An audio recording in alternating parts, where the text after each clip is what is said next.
What's up, everybody? Welcome back to another video on the channel. Today we are going to be buying a bow. So the last time that I owned a bow was probably middle school into high school. I think it was my 7th grade year into my freshman year of high school is the last time that I actually shot a bow. So just was never really that big into archery hunting growing up. I've always rifle hunted. I've been rifle hunting for as long as I can remember. I still rifle hunt to this day, but after high school, when I went to college, I lived in a big city, so I didn't really ever have that big of an interest to get into archery hunting. But I did always come home for rifle, and I just recently moved back to my hometown where I have more land and more opportunity to go after some whitetails in archery season. So we're going to be buying a bow today. And then I guess we can, in the background behind me, we have the buck that I killed last year um, in rifle as well. So um, the goal for today, I just kind of want to go to my local archery shop and try a bunch of different options out, see what I like. I have a couple options in mind, um, but I'm not like sold on anything yet. So I'm gonna head over there. I'm gonna shoot some bows, and then I'll come back to you guys and let you guys know what I decided. All right, and we are back from the archery shop, and we have purchased a bow. But I just want to start off by saying, always go and support your local archery shops. They are super helpful and will help you with everything you need to know, and they want you to succeed. So please go and help them succeed and support them. But with that, like I said, we did buy a bow, and what we went with is the Hoyt Enduro. So I shot a couple different bows.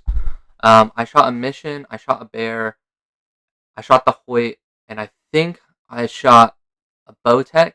I can't remember off the top of my head. Um, but for me, why I chose the Hoyt was for like three main reasons. One, Hoyt itself is a brand. Hoyt is a very trusted and respected brand in the archery market. So that was one big thing for me. I wanted something that I knew I could trust. And then also, like, I can grow through, like, the Hoyt line. So if I ever decide to keep going through, I'll be, like, understand the platform and what I'm getting out of a Hoyt. Two, the second reason I went with the Hoyt was feel. This was by far the best like feeling bow out of the ones I've shot. It was the most dead in the hand, had the least vibration, um, had the best draw cycle. Just like overall put together, it just felt right when you were shooting it. So definitely before you make a decision on anything, go to your local archery shop and shoot everything and see what feels right for you. Because just because this bow feels right for me doesn't mean it will feel right for you. Although I think if most people were to shoot this bow, um, it would feel pretty good, especially for the price point that it's at. So let's get into that and talk price point. So the Hoyt Enduro itself, as a bare bow, just the bow, nothing else, is $849 $849 MSRP. So they also have ready to hunt packages, which is one of the reasons I went with this because I love um, the ready to hunt package that they offer. So they have a value package, Enduro value package. The MSRP for that is $899. It comes with a 4 arrow quiver, a whisker biscuit, a pro fire sight, and a flex torch stabilizer. I do think that's a very good option.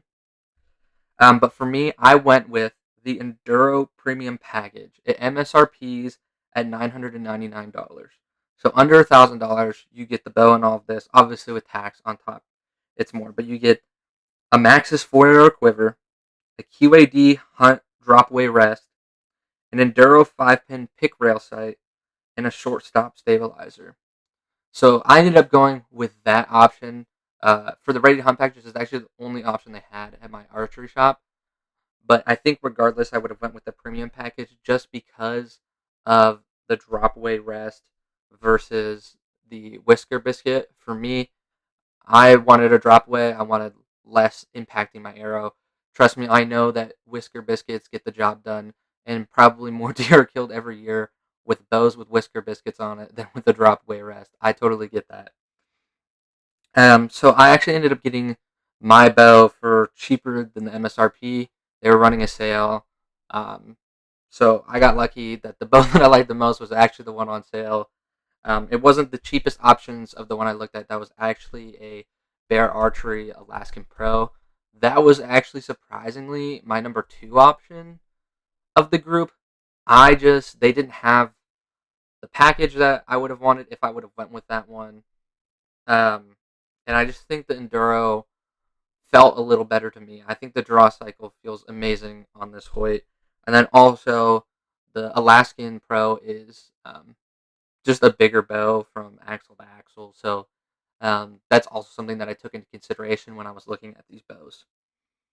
So like I said, I did get the Enduro Premium package. So um, I have the 5-pin sight on there, and then we have the drop away QAD drop away rest, um, and then it also comes with the short stabilizer, and then as you can see, I also added in the Hoyt Ghost Sticks 2.0. This was also one of the reasons I went with the Hoyt. I love being able to set the bow down and have it stand perfectly on the stands. So how it sits, it uses these 2 legs, and then actually on the cams, it has this rubber piece, which is the third point of contact when you set the bow down. So I think this is like super useful and super cool to have as an option. Um, just because like always having to like be careful, like setting down your bow, um, like on top of stuff. If you can just set it like it's on a kickstand, like it is so convenient when you're just out shooting. So I definitely love those, and I would recommend anyone who has a Hoyt that has a compatible bow for the Ghost Sticks to go ahead and give them a try. Um, what else came with it? The last thing was the quiver itself. It is a Maxis 4-arrow quiver that you can detach from the bow pretty easily just by sliding it in and turning this knob to tighten it down. And then I went with, don't know if you can will be able to see that or not. But if you can't, I went with some Easton 6.5 millimeter carbon arrows. So the Easton 6.5. The reason I went with this is it's just pretty like much a beginner like arrow. Like it's not the craziest thing out there. There's definitely nicer arrows. There's definitely like Easton has a lot of nicer products in their line. I didn't want to go super crazy to start. I just wanted something that was good, that worked, that I wouldn't need to replace immediately. Was the other big thing, and that I could kind of learn with. So I got a dozen of these Easton 6.5s, all with field tips. I have not got broadheads yet. That is something that will be coming in the future, and we'll look into some options and do a little more research. So go ahead and drop below your recommendations on fixed or mechanical blades, and then what brands or actual products of those do you guys enjoy. And I'll look at some of your recommendations to make sure to take those into account when we get to that point and we look into broadheads themselves. So let's go ahead and now I'm going to break down. I told you like how it felt to me, the Enduro. I kind of want to go into some of the numbers just so you have them in terms of the bow itself. So the Hoyt Enduro weighs 4.65 pounds.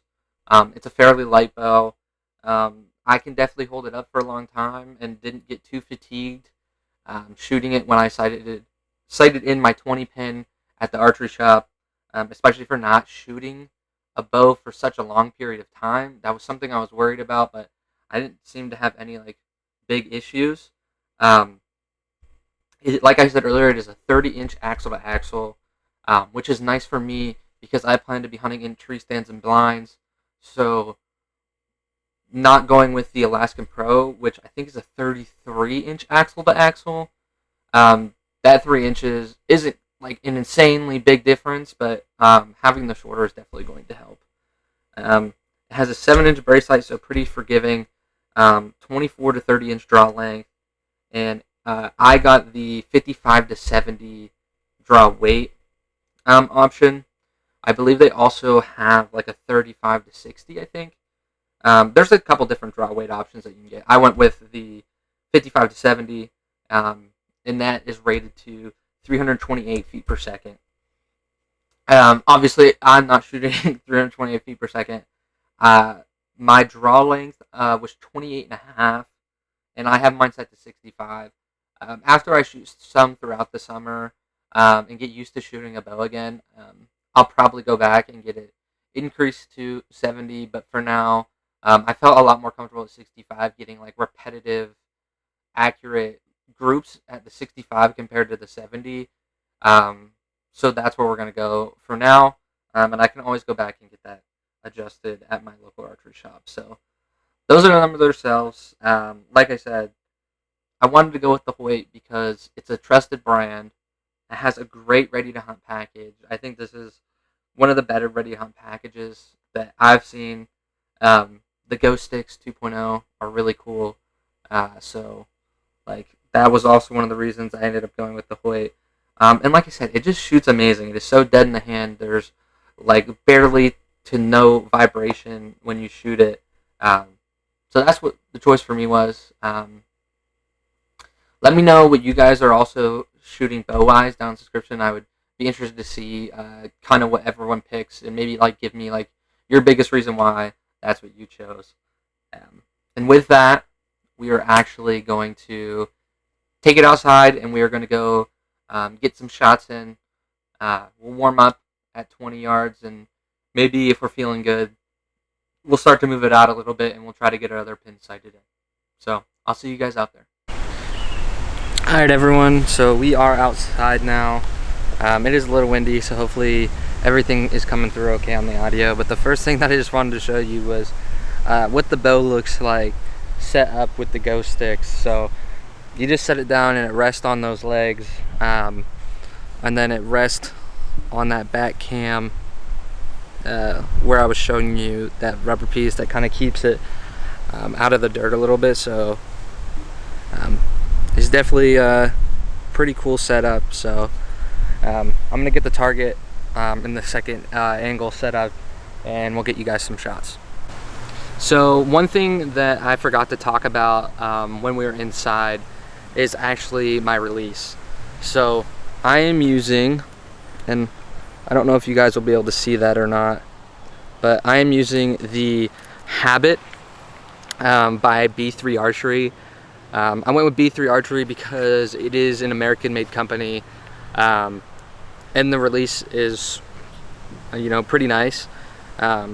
Big thing I want to trigger release. At some point, I do want to experiment with the thumb click style releases, but I just want to, for now, stay with what I'm comfortable with and kind of relearn archery and how to shoot a bow effectively before I kind of switch into something, you know, totally different than what I'm used to. So it is a trigger release with a buckle strap, so that way I can make sure I'm getting it into the same spot every single time, so that way it's consistent feel and consistent shot. For me, I also have the metal adjusted, so that way I can kind of get my finger into that pocket where you want it. So I got everything set up the way I like on it, so we're gonna go ahead and get a couple shots. Let me just make sure we are actually at 20 yards because I kind of just eyeballed it, so I'm not 100% sure. Well, we're at 20.1, so I would say that's close enough for me. We're gonna go ahead and get some shots here. I got the second angle set up down there, so that way you can see where I'm hitting. And we're gonna see if I can even get somewhat of a decent 3-arrow group here. So we're gonna go ahead and go with our first shot.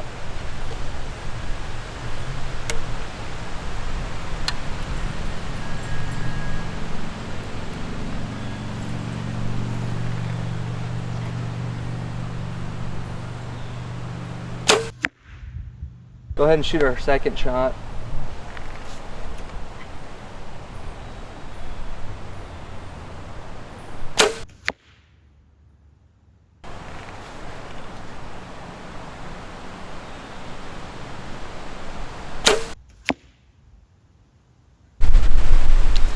So I don't know if you could tell or you can hear in this clip, but the wind was blowing pretty bad for a second. So I listened to the last clip that I took, and you really just can't hear anything I was saying. Nor was my group very good because the wind was blowing so hard. Like, I don't know where the wind came from, just all of a sudden it was insane. But I will say the second group of shots was not my best. I was trying to focus on like being steady on the object before pulling the trigger, because I felt like kind of with the first group, what I was doing was I was kind of just getting on it, like just trying to get on it as quick as I could and just get the shot off.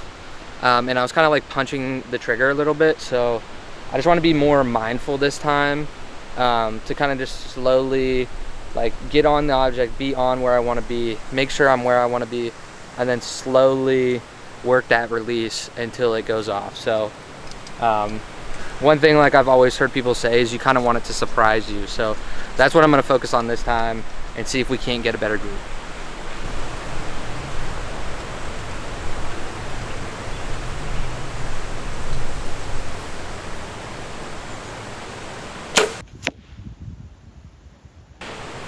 Okay, so that shot was a lot better. So let's hope my advice worked and we can replicate it with the next two shots.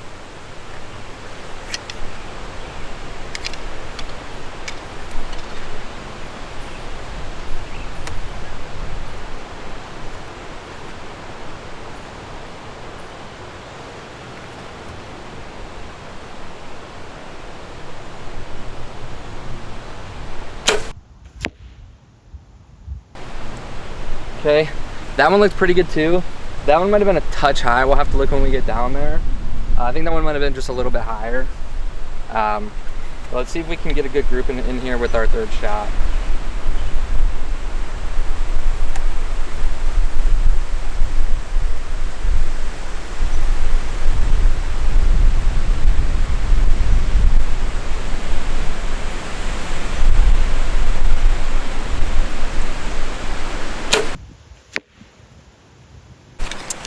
So in between the last time, I went ahead and shot another one off camera to just see if I could dial in a couple things.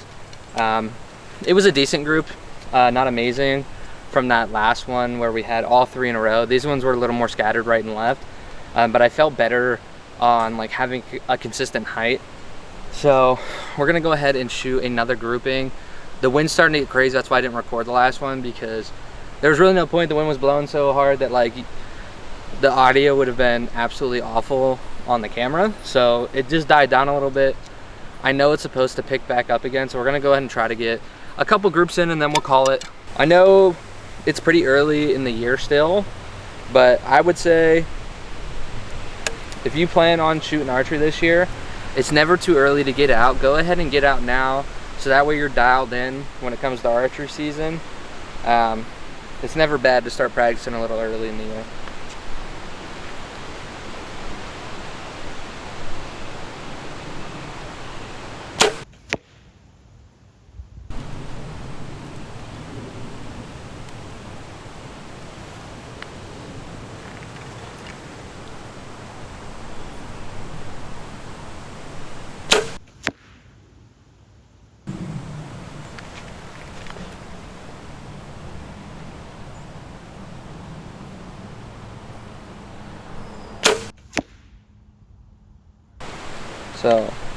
So not a bad group.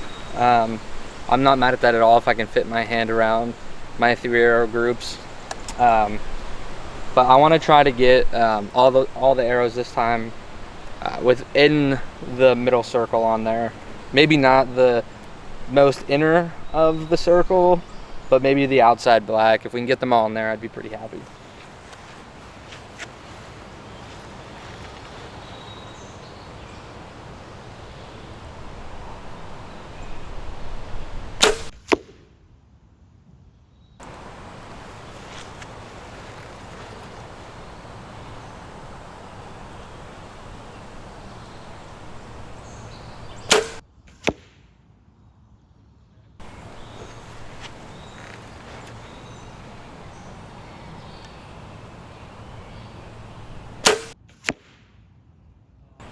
Oh, I think we lost it on that one. That one felt a little high, but I still think it's a pretty decent group. So, all right, last group of the day. Let's see, although we're starting to get a little fatigued, if we can't go ahead and make this our best group so far.